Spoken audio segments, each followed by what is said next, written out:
అరే నిన్న బైక్ మీద నేను కింద పడ్డానే, ఎంత దెబ్బ తగిలింది తెలుసా? ఓ అంతేనా, నేను నిన్న కార్ కింద పడ్డా, 2 లీటర్స్ బ్లడ్ పోయింది తెలుసా?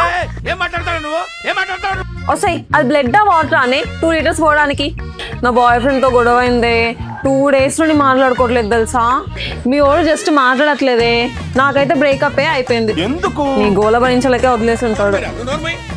నిన్న చాలా లేట్ అయింది బ్రో, పడుకునేసరికి 3 అయింది తెలుసా? అంతేనా, నేను పడుకొని 3 days అయింది తెలుసా? అందుకే నాకు కొంచెం ఆడ్గా బిహేవ్ చేస్తున్నావు. ఈ మంత్ శాలరీ అయిపోయింది బ్రో, ఇంకా 10 days సర్వైవ్ అవ్వాలి ఎలానో ఏమో. అంతేనా, నేనైతే నెక్స్ట్ మంత్ శాలరీ కూడా వాడేసా బ్రో. అదేంటి శాలరీ పడకుండా ఎలా వాడేసావు? అంటే